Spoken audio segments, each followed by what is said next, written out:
Muito boa tarde, muito bem-vindos à nossa aula virtual do curso de História da América da Universidade Federal de São Paulo.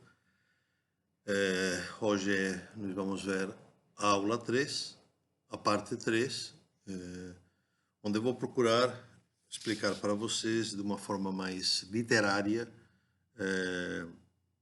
através do poema El Cantar de Mio Cid, que é um texto que foi copiado no século XIV a partir de um manuscrito de 1200 e pouco, onde se narra a epopeia, a vida de um nobre castelhano conhecido como Rodrigo Dias de Vivar, Mio Cid, né? Sidi é o nome o título que os árabes deram a esse nobre castelhano. Sidi em árabe significa senhor, então o poema significa em árabe, em castelhano e árabe, meu senhor. Esse nobre castelhano parece ser que de fato nasceu em Burgos, uma cidade castelhana, por volta de 1040, 1050, e serviu na corte do rei Fernando, se educou junto com o filho, com o herdeiro da coroa de Castela, Sancho II, né? E houve, e também parece que isso daqui está comprovado historicamente, houve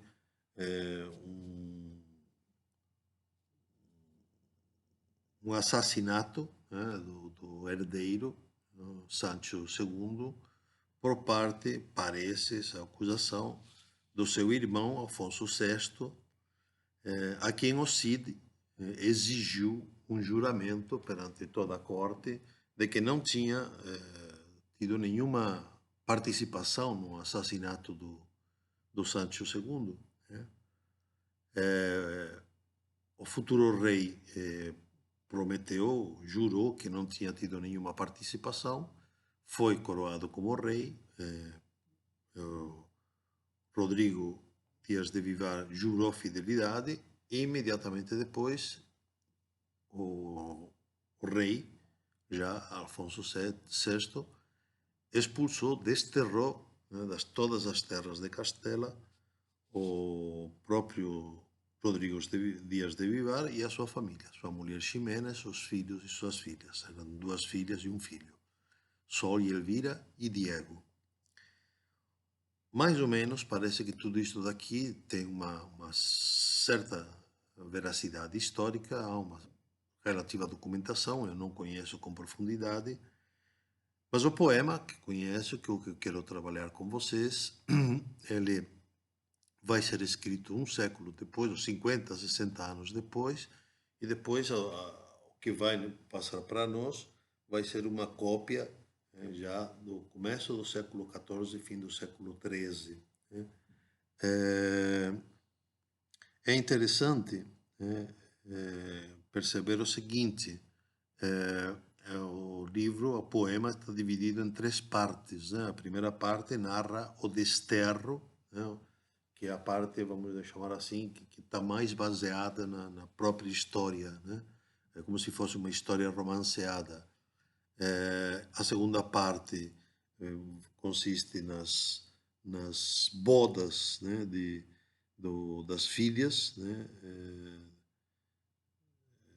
e a terceira parte o que se conhece como o ultraje em Carpes, ou afronta de Corpes, né, que é um lugar onde havia uma vasta extensão de bosques e onde os maridos que são os condes de Carrión, ultrajam, amarram as suas mulheres em umas árvores e são ultrajadas, são açoitadas e abandonadas para serem comidas pelos animais, né? E depois elas são salvas por um alcaide mouro, amigo do Cid. Né? Essas são as três partes, né, do poema. Ou como disse, o primeiro cantar parece que está mais baseado nos dados históricos. As bodas não é bem assim, não existiram essas bodas com os condes de Carrión. Pelo contrário, as filhas de El Cid casaram com herdeiros da coroa de Navarra e da coroa de Aragão. E também não houve essa afronta ou esse ultraje em corpos, né? Mas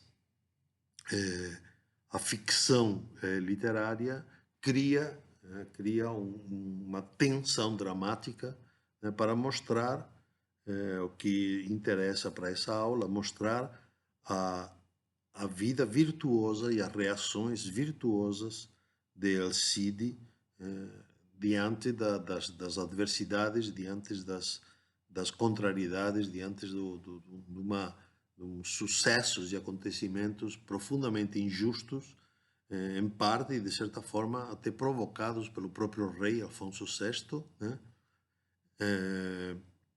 E que mesmo diante, né, dessa profunda injustiça, né, porque Afonso VI,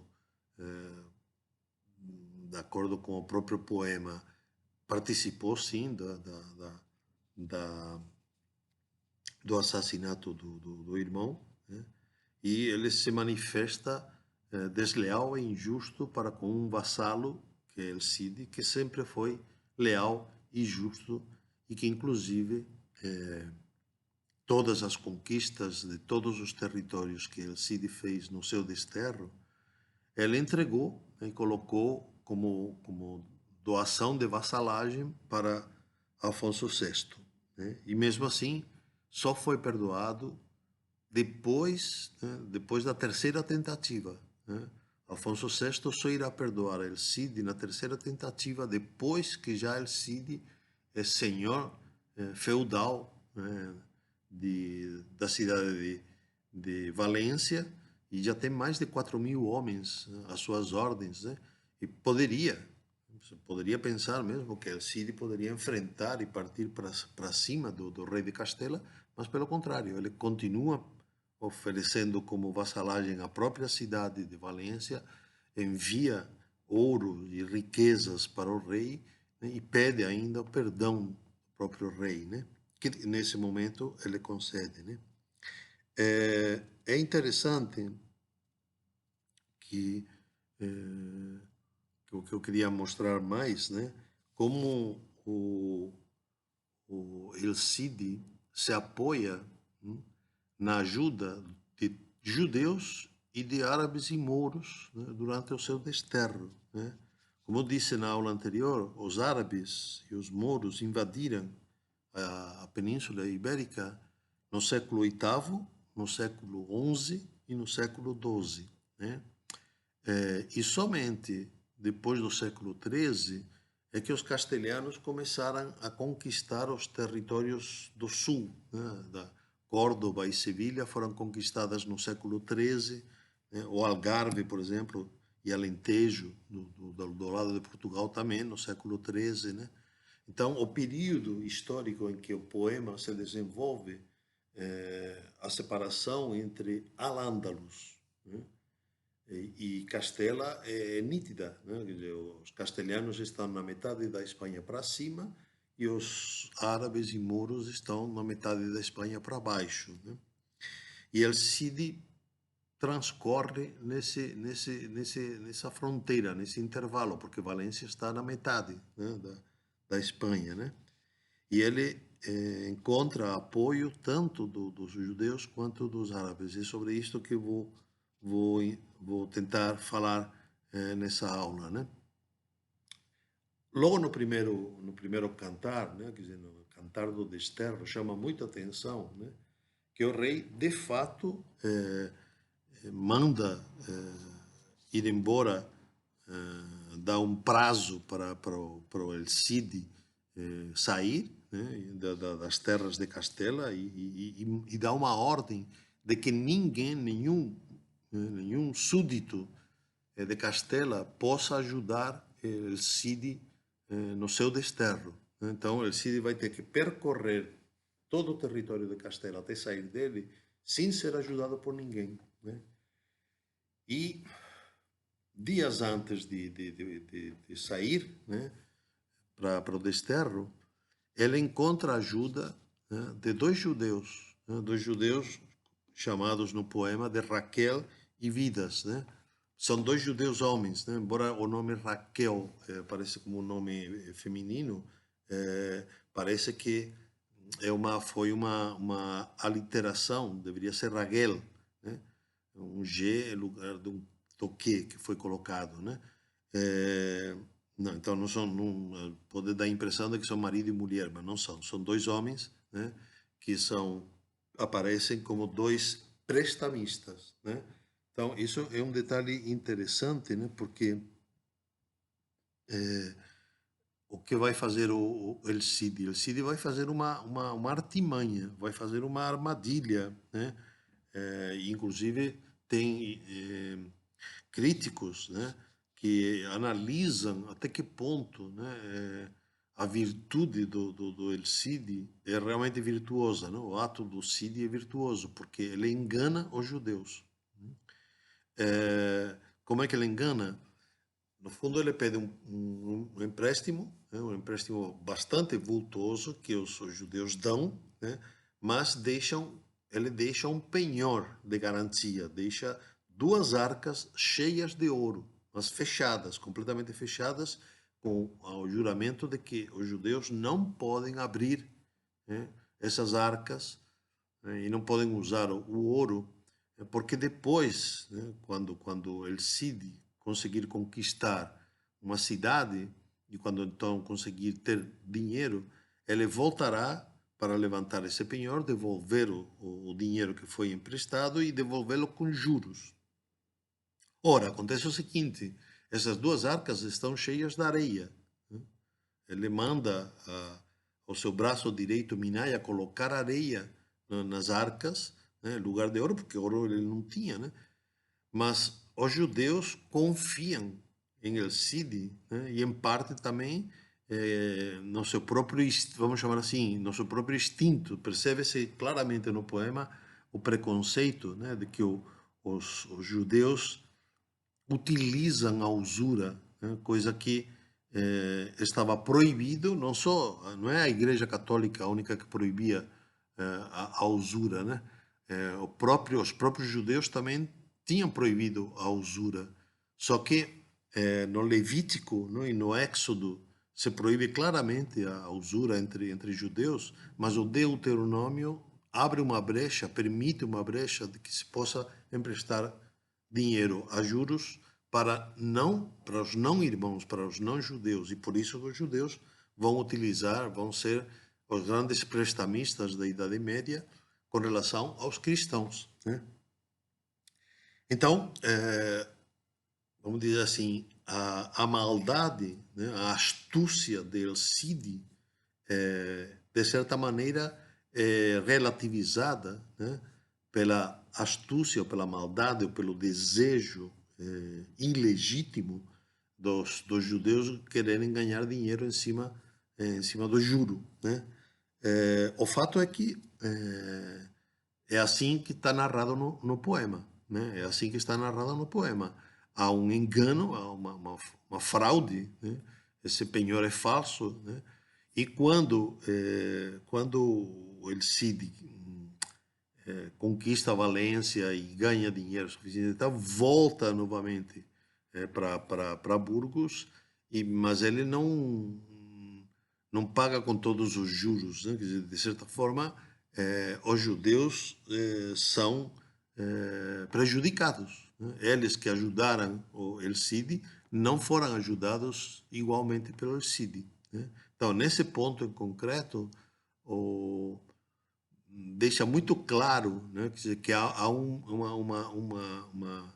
uma dupla medida, né, e que há sim um, um, um prejuízo que se vive com relação aos judeus, né, precisamente pela hostilidade que se mantinha dentro da sociedade, uma espécie de desconfiança e de desgosto pelos juros que os judeus colocavam, né?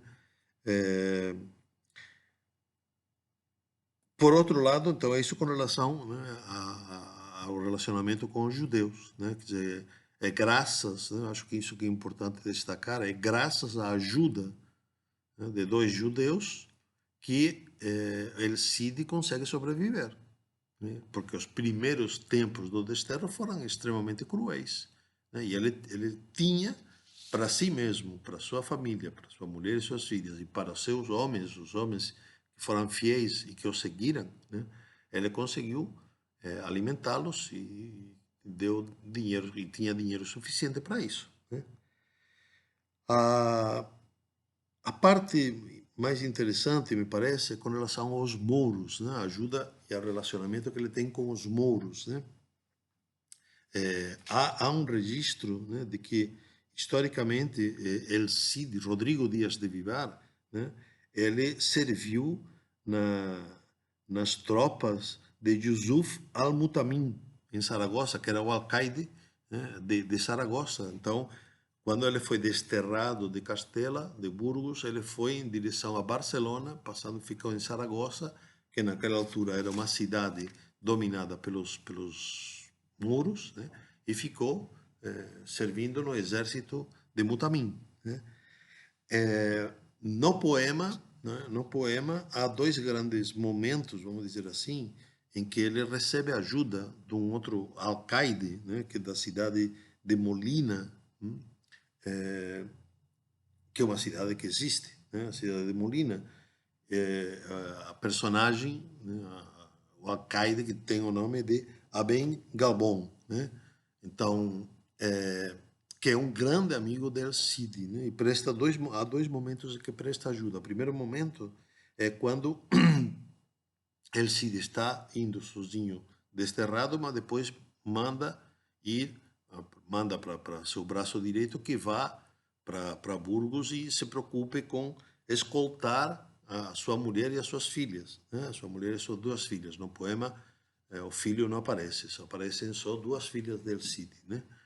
E de fato, a tropa de El Cid vai até Burgos, pega a família de El Cid e depois passa por Molina, onde são recebidos, né, regiamente pelo alcaide Moro, né? Há um grande jantar, né, para a esposa, as filhas e os homens del Cid. Todos eles dormem no palácio de, de Aben Galbon, né? E depois, no dia seguinte, o Aben Galbon com os seus homens escoltam, né, a esposa e as filhas del Cid, junto com os homens del Cid, até a cidade de Valência, né? Então, é interessante mesmo, né? Há um forte apoio, né, dos mouros com relação a El Cid, né? E há um segundo momento em que a mesma personagem, né, é muito mais delicado no sentido assim, é um momento mais tenso e mais dramático, né, do que o momento da escolta da família, né? E aí isso está no terceiro cantar, depois do casamento, né? Os condes de Carrion casaram por indicação de Afonso VI, né? Afonso VI foi quem indicou os condes de Carrion que casassem com as filhas del Cid. Mas os condes, eles têm um caráter de amor próprio, de vaidade, de orgulho. Eles se sentem diminuídos, né, na corte del Cid, porque ninguém presta atenção, ninguém dá muita bola para eles dois, né? Porque todo mundo acha que El Cid é muito melhor e que os homens del Cid são muito melhores do que os condes de Carrion. Eles se sentem afrentados, né, ofendidos, né, e vão descontar nas próprias mulheres, né? Eles vão retribuir com injúrias, com ultrajes e com violência, né, a, as filhas del Cid, né? Então, de fato, eles casam, têm a festa do casamento, voltam para suas terras de Carrión junto com as esposas, que são as filhas del Cid, né? e passa novamente, né, porque assim indicou El Cid, passa novamente por Molina, e El Cid tinha dado um pedido para o alcaide, Aben Galban, que cuidasse deles, né? E de fato é a mesma coisa. Normalmente se faz uma grande festa, um grande jantar, todo mundo é cuidado e atendido convenientemente, mas aí os condes fazem um conluio, né? E combinam de matar o alcaide, né? Para ficar com as suas terras e os seus bens. Só que eh, esse conluio é ouvido pelos homens, pelos serventes do alcaide, que vão e avisam de que há em marcha um acerto, né, entre os homens dos condes de Carrião para matar o alcaide, né? Então o alcaide se persona pessoalmente diante dos condes, exigindo explicações e mandando eles embora. Falando, bom, eu recebi vocês bem, eu ajudei vocês e agora vocês querem me matar? Então vocês querem saber de uma coisa? Peguem as suas mulheres, peguem os seus homens e vão embora daqui. E de fato, ela expulsa do território, né? Logo depois, então, é que acontece, né? Os condes entram num bosque, que são na região de Corpes, né? E é lá que amarram as mulheres nas árvores e começam a açoitar, deixam elas mal feridas, esperando que sejam comidas pelos animais e vão embora. Só que um dos homens que estavam com o Moro, né, o Bengalbon, ele foi seguindo até para garantir que os condes não voltassem, né, e percebe tudo o que estava acontecendo. E esse homem volta e avisa o alcaide Moro, amigo del Cid, do que estava sendo feito com as mulheres del Cid, das filhas del Cid. E não há dúvida, ele vai, né, ele vai para aquele bosque, salva, as mulheres estão abandonadas, salva as mulheres das feras, né, cuida delas, né, das filhas del Cid, cuida delas e depois faz uma escolta que leve, né, que vá até Valência para levar as mulheres, as suas filhas a El Cid, né? E aí depois El Cid vai exigir, né, que o rei peça, convoque os, os, os condes de Carrião e se faça uma justiça, né, e de fato vai ser feito. Há um momento teatral no poema, né, em que há um juízo, né, e nesse juízo, inclusive, há umas justas, há umas lides, né, entre que onde há lutas, né, e no fim se realiza a justiça. O rei condena os condes de Carrião, né? É, outro aspecto, né, que eu acho que isso por enquanto era o que eu queria falar com relação à ajuda, à relação, né, como eu falei para vocês, existia uma relação estreita entre cristãos, judeus e árabes e mouros, né, e isso fica muito bem retratado no poema, né. Há um outro aspecto que me parece interessante e que tem a ver com o que contei para vocês com relação à fé vital, né, que falava o Américo Castro, né, de como tanto os árabes quanto os cristãos acreditam realmente em seus santos protetores e vão para a guerra com a proteção, né, do seu Deus, né? E aqui eu queria ler para vocês um trecho, né, de um momento em que há uma luta eh, no castelo de Alcócer, né? Onde tem dois reis mouros, né? Farid e Galvez, que estão sitiando, né, o castelo de Alcócer, onde estão o Cid e os seus homens. Ainda não chegou em Valência, ainda não conquistou Valência, ainda o Cid é apenas um desterrado, né? El Cid reúne o seu conselho, e pergunta se é para atacar, se é para resistir, se é para se render, né? O que é o conselho os seus homens acham que é melhor? E dois dos seus homens acham que o melhor é não esperar o ataque dos moros, mas já partir para cima e atacar. O El Cid é contrário a essa posição, né? Mas mesmo assim, como os homens opinam diferente, então vão para a guerra, vão para a guerra. E eu quero ler agora, né, o trecho em que se descreve como foi aquela batalha, né? Poderão ver lá tanta lança atravessar e levantar, trespassar e romper tanta adarga, quebrantar e desmalhar tanto escudo, saírem tintos de sangue tantos pendões brancos, e tantos cavalos esplêndidos cavalgarem sem seus donos. Os mouros gritam Maomé, e os cristãos Santiago, e num espaço muito curto caíram mortos pelo menos 1.300 mouros.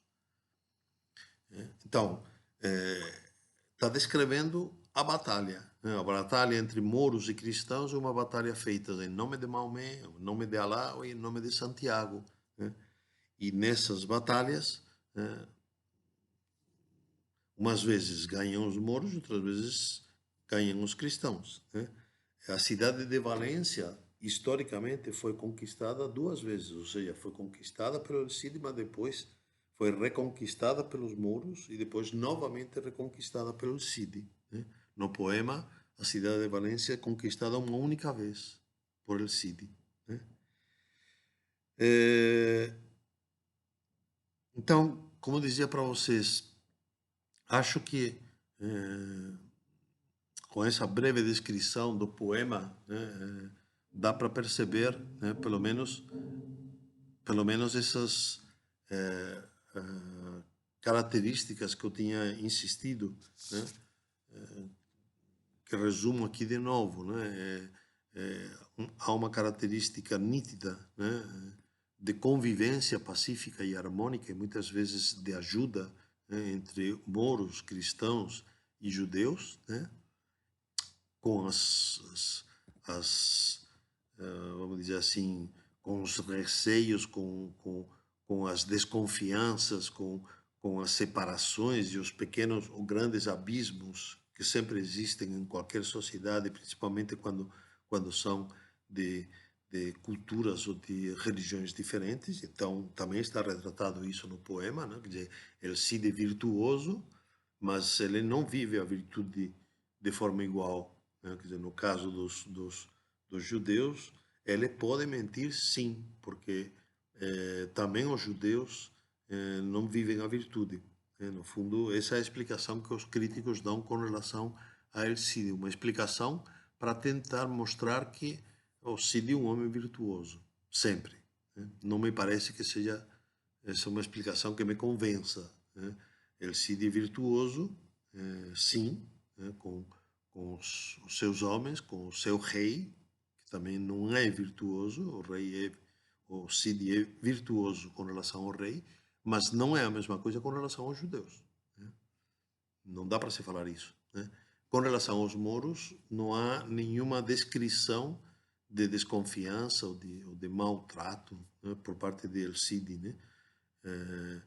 ao, ao ultraje, a violência e a tentativa de assassinato por parte dos condes de Carrião, parece-me que tem muito mais a ver com a tomada de poder do que com uma relação ou com algum tipo de conflito religioso, né? Simplesmente eles queriam ficar com o território e o poder do alcaide mouro, né? E depois, esse outro aspecto que eu tinha falado para vocês, né? Dessa fé existencial, essa fé vital, né? Que faz com que tanto cristãos quanto mouros e árabes lutem por motivos religiosos, apoiando-se nos seus santos de proteção, né? E como está registrado no poema, ao grito de Maomé ou ao grito de Santiago, começava a luta e se atacavam e venciam umas vezes e perdiam outras. Então, era isso que eu queria explicar para vocês nesta aula, né? Espero que tenha reforçado a ideia e as características que falei na parte anterior, né? E com isso encerramos a parte 3 da aula 3. Né? Esse aqui é o curso virtual de História da América da Unifesp. Eu sou o professor Rafael Ruiz e vocês são bem-vindos à minha aula. Muito boa tarde.